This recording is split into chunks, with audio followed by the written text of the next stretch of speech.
Ae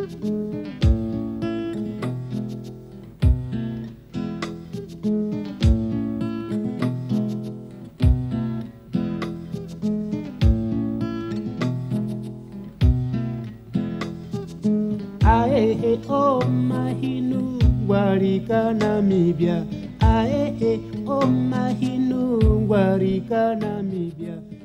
Independence brought a new spirit to Namibia. With the freedom of March 1990 dawned an era of hope for a country and its children. Since then, the writing has been on the wall for a better future. A future people are talking about and working towards. For Ernestina and Priscilla, two domestic workers from Windhoek's former black township of Katatura, the talking and the doing go hand in hand.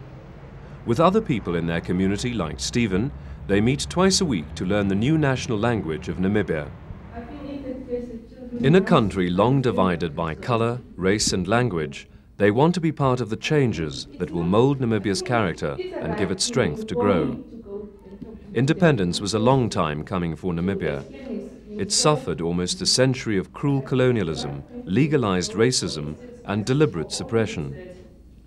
Until free and fair elections in November 1989 heralded the birth of the world's newest nation. With it came one of the most democratic constitutions ever written, promising protection to the vulnerable, fundamental human rights and equality for all. I've learned lots in this little time, and I want to learn more and more, but for most women in this class, illiterate, unemployed or living on subsistence wages, the Constitution's promises are bewilderingly new. Guaranteed rights offer a security only dreamt of in the days before independence. I feel stronger in myself, Ernestina says, but it's a feeling that I want to understand properly so I can pass it on to my children with confidence. To work in the city, Ernestina had to leave her home village, her family and her 4 young sons behind. The village of Groot Aub is only 50 kilometers away, but it's part of another world, the parched world of rural Namibia. Past policies banished most Namibians to virtually useless communal land, where development was impossible. As a result, Ernestina's family faces a daily struggle for survival. They are completely dependent on the food she can afford to bring home. The burden of child-rearing falls to her elderly mother, who battles to make ends meet, but must sometimes watch while her grandchildren go hungry. Both women know a diet of maize meal is not sufficient for growing youngsters, but they have nothing else to give. Meat is too expensive, fresh vegetables are a luxury, and without water they can grow nothing in this semi-desert land. It's a perfect recipe for the 30% malnutrition rate, which is eating away at Namibia's children. Further south, the land gets drier. Each year brings a new crisis of hunger, as the cycle of unemployment, poverty and malnutrition turns. Income is often limited to the tiny pension of a family's oldest member. Unless economic development is concentrated on the areas that really need it, to bring new life to the rural lands, rights will be reduced to slogans and dreams will gradually die. UNICEF representative in Namibia, Shahida Asfar. The most important development goals of Government of Namibia, which UNICEF is supporting, is poverty alleviation with sustained economic growth and focus on agriculture, education, health and housing. UNICEF is supporting the Government of Namibia in programs for child survival and development, with emphasis on empowering families, especially women, in taking care of their children better. Taking good care of children depends on a secure family environment, but it's hard to feel secure when progress seems hopeless. For many rural women, alcohol offers a temporary escape, but it leaves their children even more imprisoned. No child is too young to drink in its parents' despair. One of the biggest underlying causes is poverty. It leads to overcrowding, they've got poor sanitation, poor supply of food. We often see a lot of tuberculosis, we see alcoholism, malnutrition in children as well as in adults. I think if one can address these problems, the incidences of preventable diseases can be reduced considerably. Preventing disease in conditions like these is hard. Homeless families crowd into tents rather than sleep in the open. A mother and 6 children live in this one, without water, sanitation, and of course, without adequate food.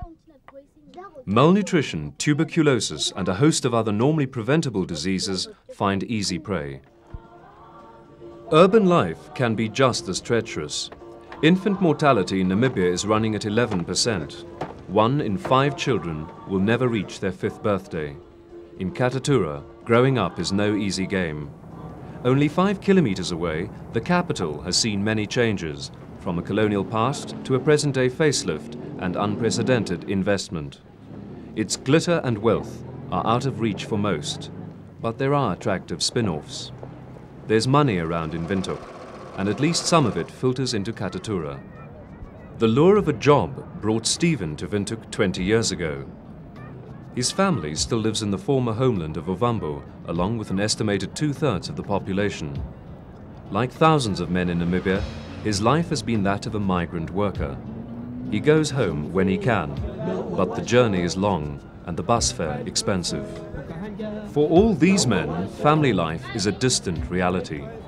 Their home duties are loaded onto their wives, who must cope with the pressure of a twilight family life and wait for their men to come home.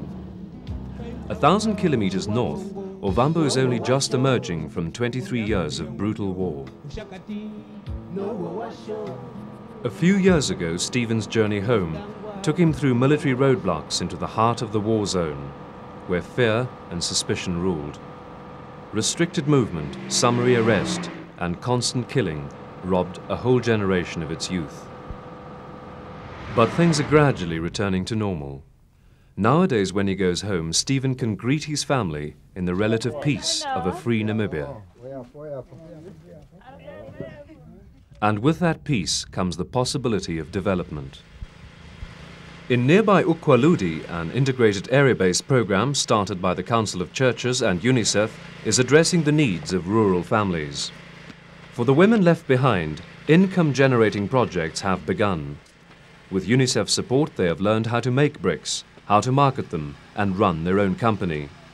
Demand for their product is already strong, and as people turn to bricks for building houses, the few remaining trees in the area also have a chance to survive. Fence-making projects, which also guard against deforestation, are proving equally profitable. The aim of the project is twofold. Firstly, it is to empower the community, especially women, with skills and knowledge so they can address their basic problems themselves. And secondly, to address the problems in health, education, food security, which are interlinked, and solve them in an integrated manner. The communities organize themselves in committees. They choose their representatives democratically. So there's an interim district development committee, and there are 5 project committees to deal with education, water, health, food security, and income. They get together, they assess the problems, analyze the underlying causes, and decide on what actions to take to address them. Ukuvika kwanu nao chatu yarombwere neyota karauvite kucha oeno kujamironga satu theni no mavia. Priority number 1 for the community was water. An adequate, safe supply with an easier reach than the average 3-hour walk was seen as essential. People were trained to build simple, labor-saving pumps, taught how to take catchment water and run it through easy-to-build filter systems to get instant, safe water. They learned to build new toilet systems, reducing the risk of disease. Attended agricultural training courses to improve food security. To cut their heavy workload, they are trying out modern methods of milling. With male colleagues, they've set up a profitable local bakery, bringing fresh bread to the area for the first time. The project's health committee joined forces with the local hospital to train voluntary health workers. Now, simple life-saving health measures such as oral rehydration for diarrhea are more widely understood. As a result, infants like this one will be spared unnecessary suffering and even death. Once trained, the volunteers walk long distances to spread the word to their neighbors. On a one-to-one basis, in a local language, they explain the importance of things like breastfeeding, growth monitoring, nutrition, and properly followed programs of child immunization. In the past, this type of health education was simply unavailable. But a national campaign, launched with UNICEF support just 6 months after independence, has already made a massive difference. Immunization coverage is now standing at 60%, and measles is no longer the killer it once was. During a recent visit to the project, Health Minister Dr. Nikki Yambo praised its efforts for the government's primary healthcare drive. Have you seen the youngest community worker? Health workers and their children packed a local hall to chat with him and listen to his message. Our government is young. We do not have means enough to pay for each and everybody who wants to sacrifice for his community. And that's why we are very thankful that we find people today like yourself that are ready to sacrifice for your people, for your country, for the goodness of now, and for the better future of the children, like we have them as young as they are. To protect the child, the mother must also be given help. Here a group of women spend their free time improving literacy skills with a built-in lesson on mother and child health. Namibia's pre-independence track record on education for black children was appalling. Throughout the north, schools are in acutely short supply. Parents in this village decided to build their own, out of sticks. The tin roof was their work too. Slowly, things are taking shape. Education is the key. With the 65% national illiteracy rate and 40% school dropout, it is essential for the message to get through. For Namibia to stand a real chance of development, today's children have got to be well prepared. Time to learn to read and write. Well, of course, the priority, which is also mandated by our constitution, of course, is primary education. And we intend giving 7 years of primary education to as many children as possible, and also to make that program comprehensive enough that it should be able to reach and develop the potentialities of all the children in the country. Developing that potential doesn't just depend on the provision of a school place. Children in school hostels need somewhere to sleep. They need something decent to eat so they are alert and can concentrate on their lessons. They need books and other learning materials to make those lessons more effective. They need committed, well-trained teachers. UNICEF has already committed $4.6 million to supporting education, particularly in the rural areas. But the burden of hostel fees, school uniforms, and all the other costs of keeping a child in school still falls to the parents. In Katatura, there are more school places, but the costs are even higher. It's Priscilla's biggest headache. What makes matters worse is that she must shoulder the burden alone. Like so many other husbands, hers went away to find work and never returned. In a country as vast as Namibia, the 1,500-kilometer journey from Ovambo to Lüderitz is not uncommon. Situated on Namibia's southern coast, the town draws thousands of men every year with its promise of employment. The chance of work in the lucrative fishing industry makes Namibia's main harbour a popular choice. Some are lucky, far more turned away to wait for another week or month or year. The postcard image of Lüderitz is attractive. Every week busloads of job hunters make the pilgrimage south. But the reality is sobering. Unemployment in the town is high, housing is scarce, and for those without income, it's miserable. The first few days after arriving are always hopeful. If there's no work at the harbour, the next stop is the giant diamond company CDM. The men hear tales of a new mine at Lüderitz. What they don't hear is that it employs some 300 people. The high-tech operation is a showcase for Namibia's economy, but is a sad blow for the men who wait in line. Many can't even afford the bus fare home, so they stay in the overcrowded township, remember their dreams, and watch the wealth from a distance. The wealth is certainly there. The international fishing company Pescanova gives more than 100 women a secure income in one of the industries which play a key role in Namibia's economic future. Namibia has a quite good foundation of economy. We have here uranium. We are exporting gold, diamonds, beef, hide and skin, fish and fish products. But you know, all these resources during the South African apartheid occupation were utilized for the benefit of the whites only. We have poverty in abundance, particularly in rural areas. So therefore, we have to train the people so that the people have become skilled workers, and my government is ready to assist the people to establish their own cooperatives or small-scale individual businesses. So at least at the initial stage, we need the international community support. Then I'm quite confident that the rest we can do it ourselves. So once we have the manpower trained, we will be able to stand on our own feet. And I can see that Namibia has a bright future. To help ensure that bright future, UNICEF will support a 5-year national development program costing $30 million. The primary healthcare component will account for $8.9 million. To improve health education in rural areas, to continue the drive towards 100% child immunization, to protect infants against the scourge of easily preventable disease, to combat existing levels of moderate and severe malnutrition, and to help mothers take better care of their children by giving them the support they need.